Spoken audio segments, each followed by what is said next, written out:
Welcome to It Started With. My name is Phil Ibaralaza.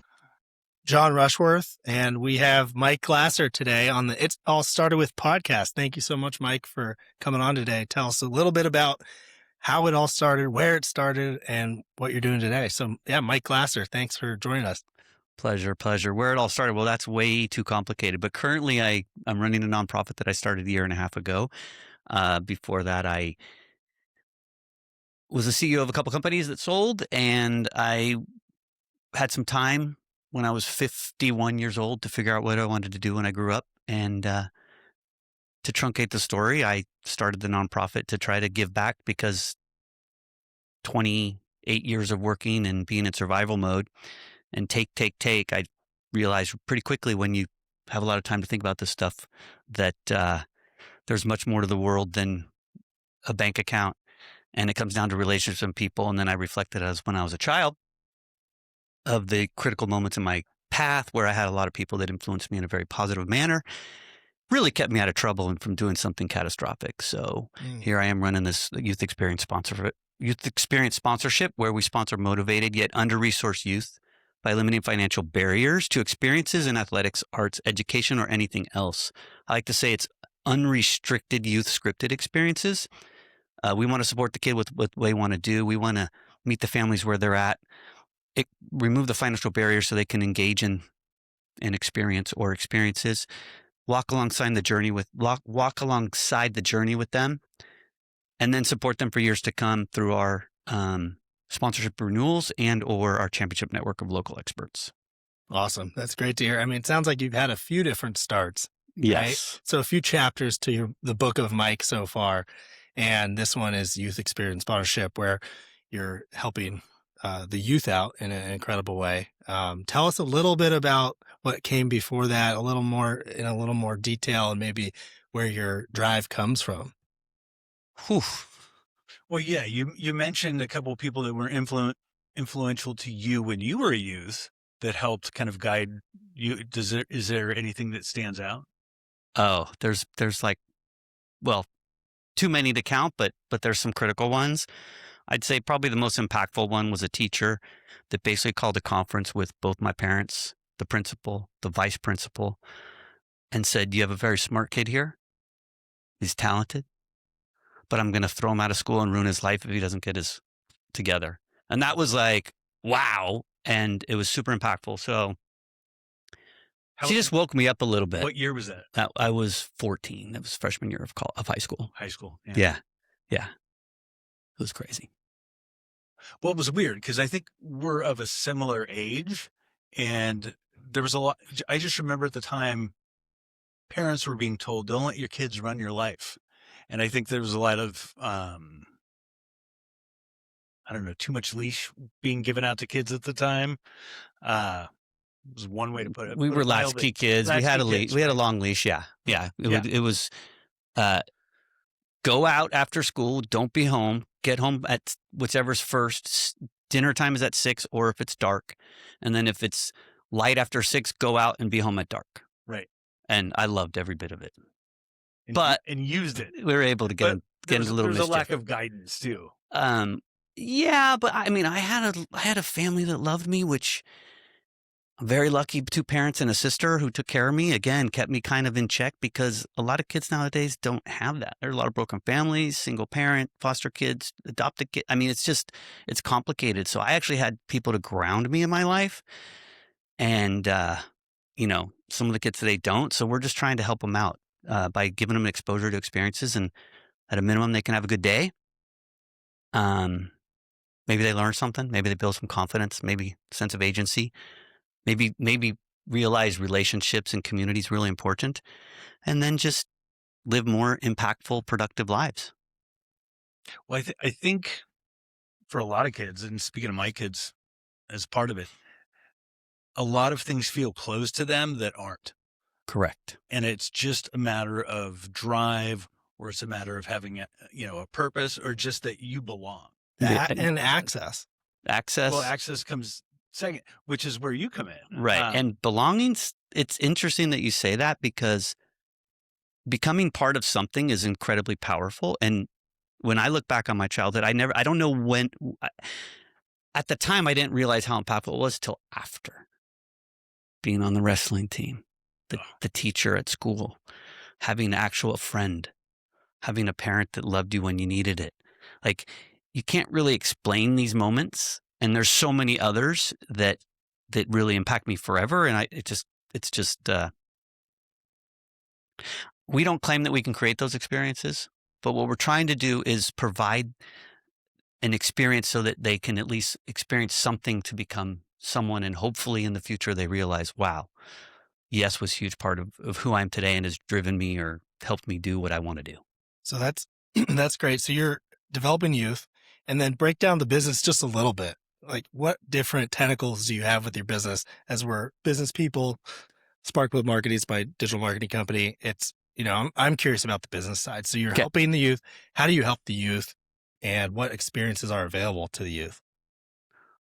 Yeah. The tentacles of the organization, right? So eventually you help the youth. That's Mm-hmm. the end goal, is to help as many youth as you can. Mm-hmm. Then is there a donor side? Break it down. And then Phil was wondering about contextualize the help you're giving to the youth. Okay, so we have we have more than 3 customers, but 3 types of customers. And I'm kind of a business guy with an operating background. And so our customers are our donors, of course, the kids we serve and their families. And then the third for me is somebody who wants to be a part of YES, Youth Experience Sponsorship, truncated to YES, be a part of YES, support YES, maybe be on the team of YES, however they want to do it. So those are the 3 clients. And that's different than my history with car business for 20 years, running a wealth management firm for 3 years. But in the end, we have a product or service that we sell to audiences, and we have to be able to articulate what that product and service is effectively, so people want to either buy it, and in this case, buy is a little different. It's either donate or become a part of, or use it as or be sponsored as a kid.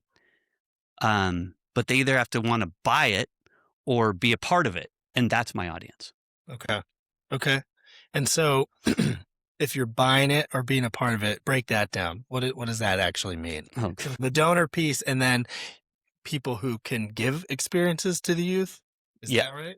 Well, not specifically. Okay. So we are. Let's talk about how YES works. Okay. A kid applies. We first of all say, is this organization YES approved? What does YES approved mean? They exist, they're legitimate, we know who they are, and they serve youth. Okay, so we have a online / background information that we do on the organization. And then if it gets through that committee, then it comes to me and says, hey, we have a kid that wants to do an experience at organization A. And it doesn't have to be a public organization. It can be private. It can be for profit. And then I call the organization and I just vet them a little more. Ask them about, do you know the kid? Most of the organizations have been around a while, so it's not like a fly-by-the-night organization. So they kind of get YES approved within reason, but it's also, do you know the kid? How do you support the kid? What's currently going on with the kid? We want to give them exposure to your program. Are they already in it? What's your program look like? What's the cost? And then we work out the logistics, but then I always give one big ask. So warning organizations, I always ask them to, let's expand the offering to the kid. The kid wants to be on we'll call it a sports team, or we have kids that go to mentoring or tutoring, or we have kids that do math classes. We have kids that do a lot art classes. Okay. Wow. So it's athletics, arts, education, or anything else. So when I talk to the organization, I go, what can we do more? Because yeah, it's barrier to entry, and now they become part of the organization. But I also want to say, hey, this family needs help, but how can we help them? Can we give them something else? So if it's a sports program, I always try to say do you guys have private coaching or one-on-one mentor? Can we give them, can you contribute? And generally most organizations figure this out. And so now we educate the family and say, hey, you earned this, kid. You applied. You did a nice, thorough. Motivation's a key part of our application process, by the way. So it's pretty thorough, and the kid just has to show some emotion and motivation. Hello, you earned this. And by the way, now you have exposure within this system to do something else that maybe you wouldn't be able to do, like one-on-one coaching. Because in pay-to-play sports in Marin, soccer, ballet, basketball, volleyball, water polo, it's very expensive to travel and be part of these clubs. And so if a lot of kids can barely afford or can't afford to get there, be on the team. And then once you're on the team, a lot of the other kids have like a full slew of support. Right. So we try to offer them a little more than that. And I've got many testimonials from several kids, super grateful to have one-on-one coaching that they've never had in their life. So It's incredible. And it sounds like this is definitely not a handout. Like you're meeting people halfway or even a little bit more than halfway, but you need to see the motivation and the initiative. Correct. Which I think is important in itself. We definitely have rejected or sent back applications that were done by the parents haphazardly without effort.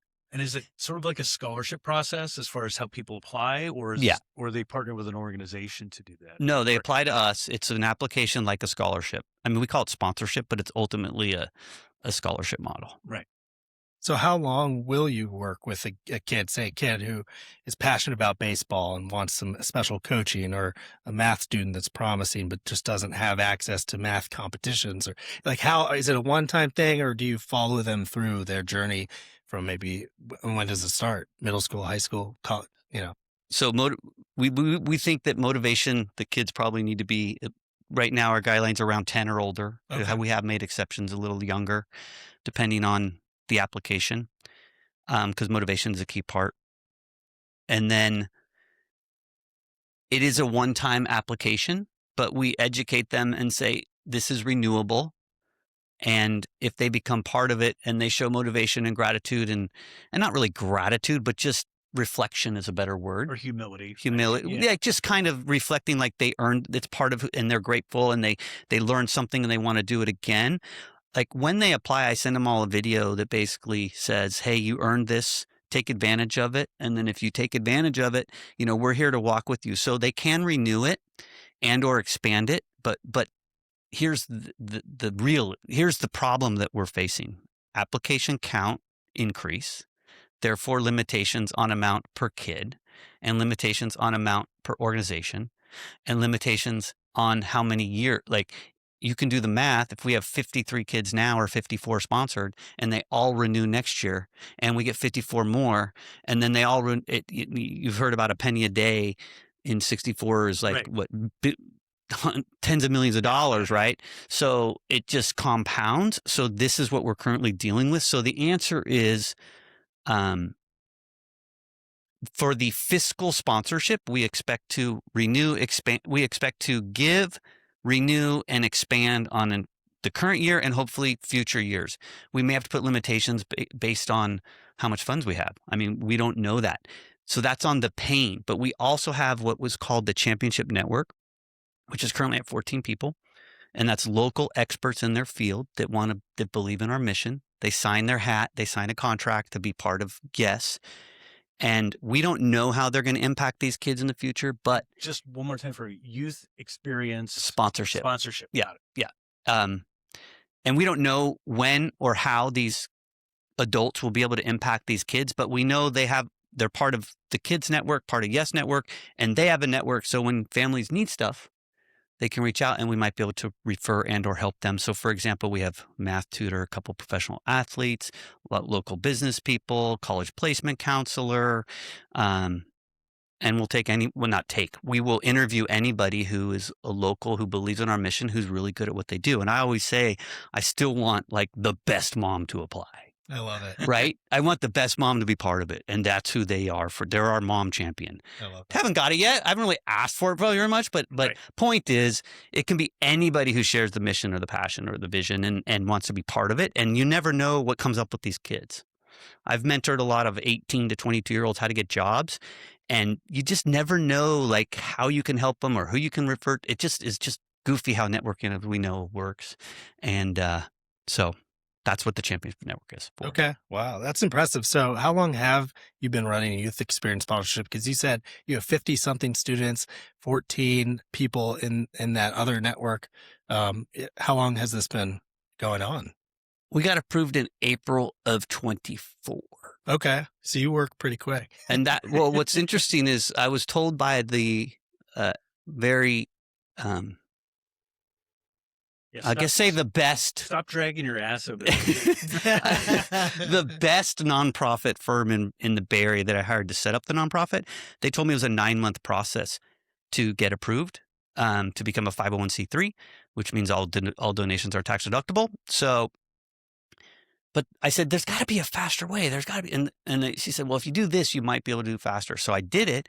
We got approved in 2 weeks. Oh my so God. it was like, Wow. So it wasn't supposed to be April, but got approved in April. But really, it just accelerated that. And I still had a job at the time. So it was a slow roll. But now that I've sold the second company, I've had space for 4 or 5 months. Things are happening fast. That's great. And Yeah. I feel like it is so important when you're starting your new thing to already have something that's really, your baseline. Yeah. But you've clearly jumped it right into it and are doing well. So as a 14-year-old, you were given some good wisdom. You're still remembering that wisdom and pulling it through and helping others through. Yes. Now, what's the awareness piece look like? How are you getting out in the public and talking about to students, to the donors, and the different audiences you want to engage with? How are you currently doing that? Mm-hmm. So the way I look at it is there's the supply side and the demand side. Okay. The demand side are the applicants. I haven't really marketed to that much, to be perfectly candid. Letting people know what we do, asking people if they know a family that may need help. Organizations learn about us, meet with us, and then maybe they need help or they have a kid that they can refer. So really on the demand side, I slow rolled it intentionally. So do we have a special relationship with the Office of Education? No, but we can't support like a network like that, right? So and initially I had thought everyone asks that question. How are you getting the kids? How are you getting the kids? And I go, I just business-wise, I just don't think it's going to be a problem when people realize. Well, it hasn't been a problem either within the Correct. people that know. And not to mention, I would imagine there's people that come to you and say, hey, there's this kid that's really good at this thing, but they can't afford to go to the next level. Right? Correct. Absolutely. We get all versions of that just because Marin is a small place and we serve Sonoma County as well. So on the demand side, slow roll, and everyone questioned me about it, but now I'm dealing with the issues that it creates, which is one kid on a team finds out you get 10 applications for the same team. Well, we can't do that. We don't support a whole club. We support individuals so now you're saying it's just, so it's already, the complexity is already happening. So I'm not, the issue I have with the demand side is how do you get the right kids? I'm never going to be able to do that. So I just have to be okay that if a kid applies, that they're the right kid. As long as they show motivation, and it's not for us to judge who the right kid is. I'm just hoping that we can because unfortunately we do have financial qualifications, but call it the middle class has more access, has more ability, and you get easier for them to apply. So how do we get to the lower, and we serve both, not, and middle depends to how you define middle, but how do we get to the really underserved? And we have some, thank goodness, through like the Empowerment Fund, where we got a grant for the Golden Gate Village, which I become really part of that. That's Marin City area, now called Golden Gate Village. And we've made tremendous progress down there. Got, I think, 23 kids down there already going. Okay, but how do you get that? So the demand side is complicated. Well, word of mouth. I mean, the people who are passionate about your mission share that. They're like, oh, I got someone I know for you. Here you go. So the student side seems, it's just word of mouth. It's building organically, which is great because you don't want to stress out your ops within the organization. Right. It is smart because the undertow could swamp the whole project. It has and can and will continue to, and that's a great problem to have. But that's the one thing we've evaluated the most. Yeah, is the demand side. So on the supply side, so you have the kids that apply as demand, supply as donor money, right? And there's 3 types of donors I call. And again, I'm new to this space, so I'm probably using the wrong terminology. This nonprofit world is different. That's good. And it is what it is. I mean, I can only be what I can be. So It can get a little bureaucratic in the nonprofit world too. you said it. They need a little disruption, there every once in a while. They've been very good to me. Like the other nonprofit organizations have been tremendously helpful and supportive and open their doors every time I want to meet with them. It's just different. It's just different, at least for me. So you have donors. You have three types of call it revenue: individual donors, corporate sponsors, and then government grants, or they're not all government grants. You have foundation grants. So those are a little different, but three types: grants, corporate, and individual. And I'm worried about all those. They're all complicated. They're all their own unique thing and very time consuming. So, you can spend 8 to 15 hours applying for a grant for $5,000. And $5,000 serves between 2 and 5 kids with no overhead. So, they're tough. And then corporate sponsors are tough too, because they want a lot of these organizations want an established nonprofit, been around for 5 years, or so there's challenges there. But I'm making headway, working on it. And then you have other challenges like this is a sponsorship model, and for those not in the nonprofit world, which I'm learning, you have programs and you have sponsorship. Programs have a service tied to them. Our core model is a sponsorship model. And there are organizations that just will not donate to that because they'd rather make fast impact. And the way I oversimplify it for myself, because I'm a simple guy and that's the only way I can learn, is they'd rather sponsor a class that gives financial literacy to 30 kids than sponsor, and that class costs, I don't know, $5,000, then sponsor 3 kids at $1,700 through Yes, where we'll walk with them for a year. And then, by the way, they can renew it and have all these other reasons why they should do it. But in the end, we don't do that. And so I deal with that. So the supply side is difficult. By the way, there's a need for both. Absolutely. You can't have one without the other anyway. So absolutely. Yeah. And then on the donor side, I've been very slow on that side. I haven't really gone after that market. I felt like you have to earn the right to ask people for money, and I needed to figure out, like, what am I doing what are we doing? We know we're making impact and serving kids, but how do you tell that story to somebody that wants to give money to it? Still struggling. Now, off camera, you mentioned that there's an upcoming event. Is that something you want to talk about at this point? And who should show up to that event? Absolutely. And maybe who will be there? Yeah. Well, it's not a fundraiser. It's an awareness event, and the people will be invite only, so nobody can just show up. But the people invited will be the Yes team, which will be the champions and the board members and anyone who's helped Yes. It'll be anybody who's corporate sponsors who have sponsored us. So I'm hoping, and maybe this is premature, but I'm going to invite people from Marin Community Foundation, Bank of Marin. Those are the 2 latest people that have supported us, which we're super grateful for. That's great. Yeah. And then we'll have a couple other local leaders, hopefully get the Marin IJ there. And people can bring, so if somebody comes and they want to bring someone with them that think that they want to be part of Yes or could learn something from Yes, and we'll just hang out for a couple hours and chat, maybe, and potentially some of the families. I'm not sure if I said that. Some of the families will be there too that we sponsor, and just everybody get to know each other and just learn what we're doing, and hopefully we create some momentum, and then other people want to support Yes. Yeah, that's incredible. That's great. I have 2 questions. Two questions. Can you do one at a time? No, just kidding. Yeah, not 5. The first one, because clearly this isn't like I bumped my head in the shower and had this idea thing. This developed over time. Was there any kind of like genesis for you wanting to do this, or is it just something that built up that you always wanted to do? It is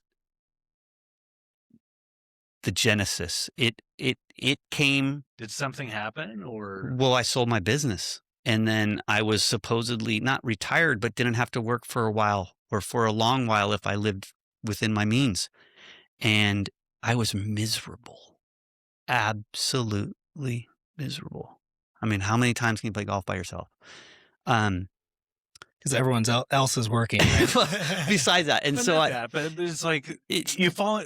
A lot of people tie their sense of purpose with their work, right. and the two need not. or an outcome. And when you achieve Right. that That's the outcome, problem. what do you do? That's the biggest failure. And they need not be, they don't have to be interrelated. Yeah, exactly. So when I finally sell my, everything's gonna, and then you're like, oh, and you look in the Top of the mirror and mountain. here I am, face all the same demons, like all this. It's same. I mean, it was stressful for me. So I wrote a business plan to support local entrepreneurs, kind of like what your market actually, who are successful, overwhelmed, need help. Build a succession plan, see if there's equity, be able to show that equity in the business, and then if something happens, have a short term and long term succession plan for the business. And so I interviewed a few handful, like 5 very successful local entrepreneurs, and they all said, "You're on to something, Mike. This is amazing. But we don't want a consultant. We want you to actually join." 3 of the 5 wanted me to actually join, become owner, and basically take everything off of the owner operator, solopreneur who's overwhelmed with everything, take off all the operations, take off staff, whatever, anything that they want off their plate so they could focus on 2 things. And I learned this after the fact. Like at the time I wrote what I thought it was, but really what it was, they could focus on 2 things: clients, strategy. Give me everything else. And by the way, we have a succession plan so you can breathe and your family's going to be taken care of. Right. And we're set up and our financials tie exactly in the real time and they tell us exactly where we're at. So when someone shows up to buy you, you're ready. And if something happens to you tomorrow, we're ready. And it was super powerful message. And that's what we did with the wealth management firm. And it worked really good. Scaled tremendously fast and now merged with one of the top RIA firms in the nation, MAI Capital, who did sponsor us. Thank you, MAI. And so, it was proof in the pudding. But again, I became part owner and invested a lot of time and freed up the mastermind who had been doing this for 30 years. Wow. Right. And there's a value there. There's a lot of people that need that help. Yeah, what a compliment. 3 of the 5 businesses wanted to hire him directly. Right. That says a lot about you. Thank you, but I'm simplifying it. Like, I mean, the offers were like, let's figure something. It wasn't like, here's an offer. It was, let's work out a deal if you're interested. Still a compliment. It was a compliment. Trust me. I felt, He's so humble. Can't take it. No, I took it, but I mean, I just want to make sure that people don't think like, oh, I had deals on the table and I was like measuring them against each other. I kind of said, well, let's just see. And then I took the one I was most interested in, went down that path, and it made the most sense. And so that finance firm was specifically looking at entrepreneurs, how to create up succession plans and eliminate them from the day-to-day. That's the clients you served at that company? Primarily the entrepreneur? Or? Yes, that the target client there, the most wealth advisors or wealth managers or well, people call them wealth managers who manage people's money. Most of them have a type of client. Yeah. You'd be surprised. Like it's goofy.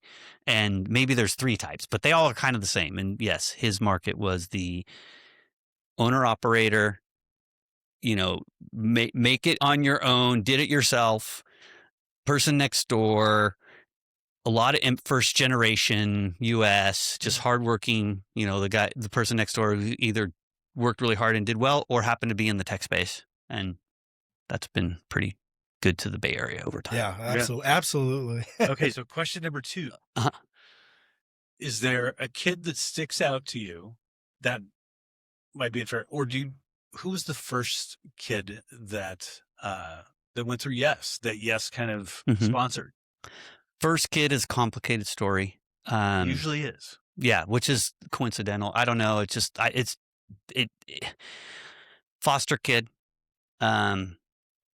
Gave him a baseball experience, got to meet Reggie Jackson coincidentally through it was just worked out. Everything worked out. Got private coaching, sent him to the Dominican Republic through a wonderful program called Global Baseball Ventures run by Isaiah. He's a TAM teacher and does that every year and takes multiple groups down there.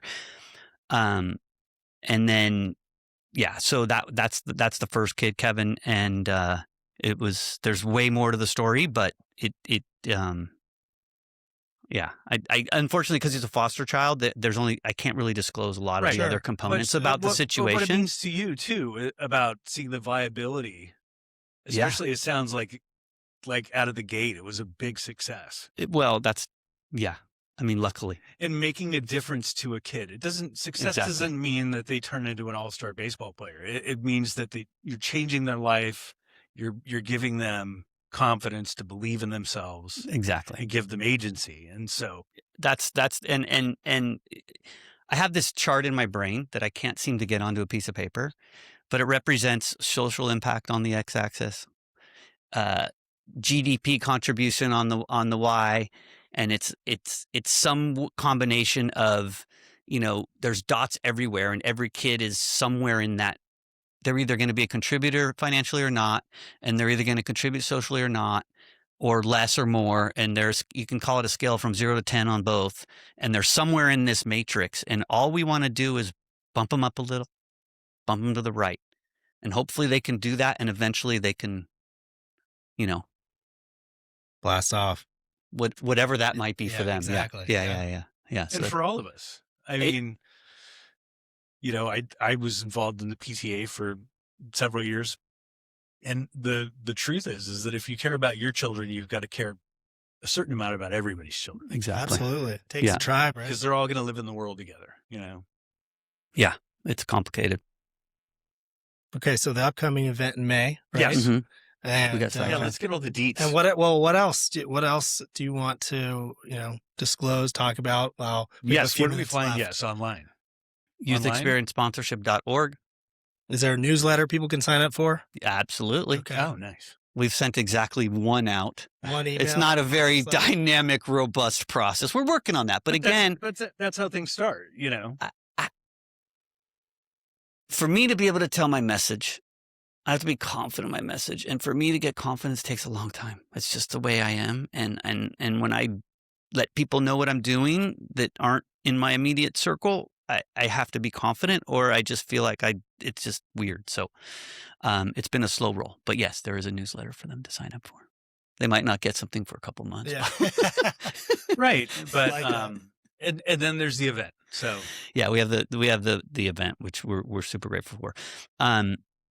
And you didn't ask this question, but I call the core program is the sponsorship model. Right? The sponsorship model, kid applies, we pay, we reduce the financial barrier, they have an experience.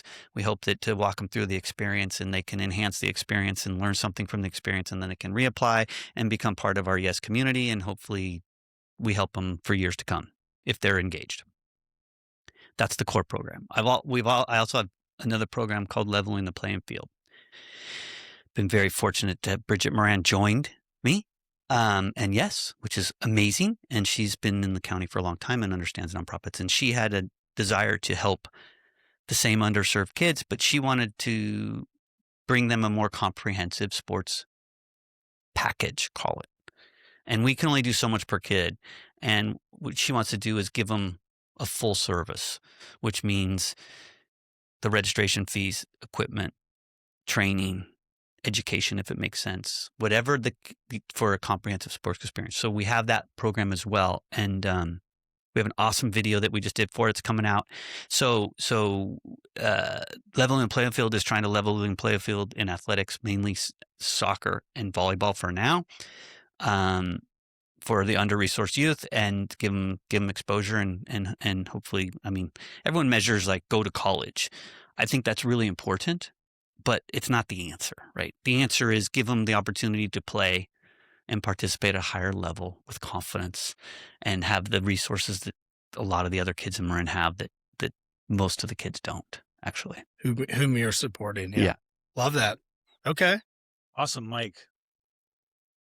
Thanks so much for coming on. Cool. I'm amazed. Yeah. And, again, it's Mike, not Steve Carell. Right. Yeah, I know. People say I look like Steve Carell. And you didn't ask me any marketing questions.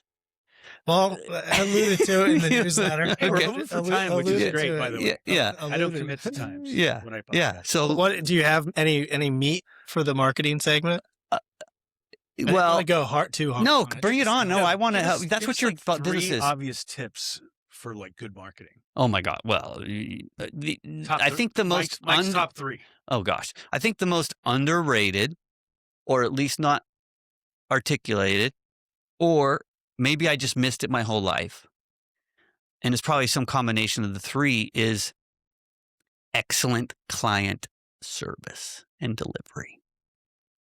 It is the best marketing thing, because you can be the best marketer, but if you don't take care of your clients, problem, right? So delivering on what you do well, and then you create advocates from your client base, and then you can market, and then people will see that they could join. I mean, it just kind of snowballs. Instead of somebody running around saying how awful you are, that'd be Which happens to some people, right? So it's like that to me is the most under sold marketing technique. And then, I don't consider myself that good of a marketer. So I think obviously networking, word of mouth, but it's almost like you can't ask for that. Like, you have to earn that right. And the only way to earn that right is to show up every day and do well and serve others. So you have to, if you're all about yourself and all about your business, and you get blinded, and a lot of people do, and like, what can I do? And you don't step back and say, how can I help others? It's kind of a weird dynamic to get referrals and have people actually refer you. So, by the way, that says something more about you than just any business you're doing or anything else. It is that's a mic value, and it's transferable. It's transferable from this business to that business to that business. Yeah. And not everybody has that, Yeah. I mean, I used to always say, I don't sell anything. I provide information. Some people are make the sell and move on.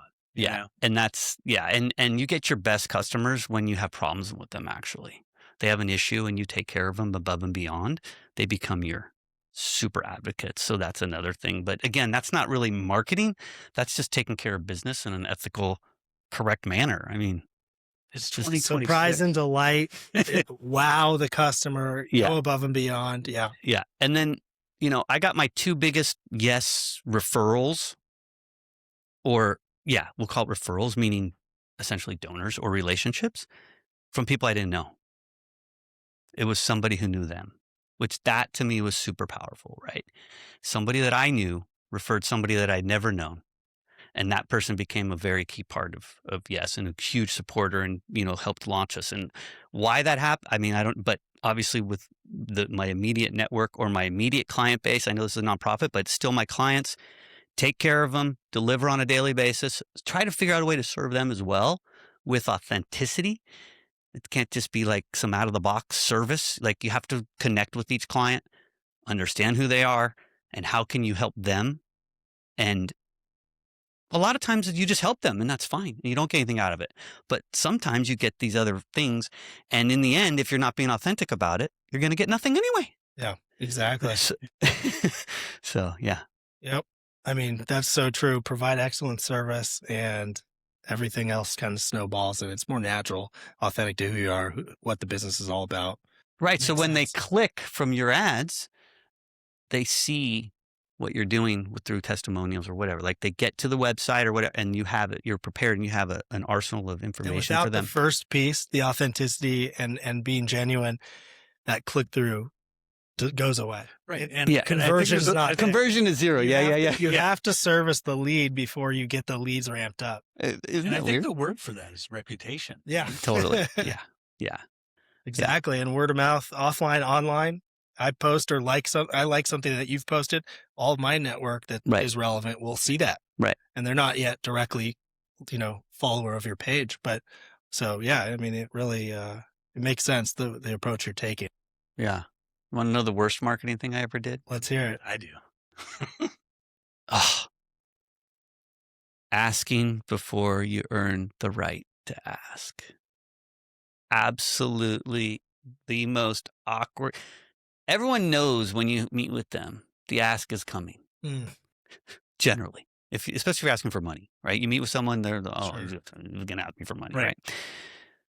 So I had a couple times where I asked people, it wasn't really for money, but it was join yet. Before they even knew, it was I was in my own little world that because I'm doing something great in my own brain that everybody should agree and wants to be part of it. And They they're can gonna, see what you see in your head. yeah, they could, right? right. And so asking Premature was just a nightmare. Just awkward, not good. So you have to earn that right. And you do that by being authentic interactions with whoever you're meeting with. Or now I tell them straight up, hey, we're going to talk about this, and then I'll see if there's some way for you to help support yes or be part of yes. And that seems to work a little better for me. That seems like a lifetime of wisdom right there. I know. From 2 exits, this current company, yes, I mean, the nonprofit, that's impressive. So what other, bits and pieces of knowledge would you say are helpful to the small business owner that may be watching this?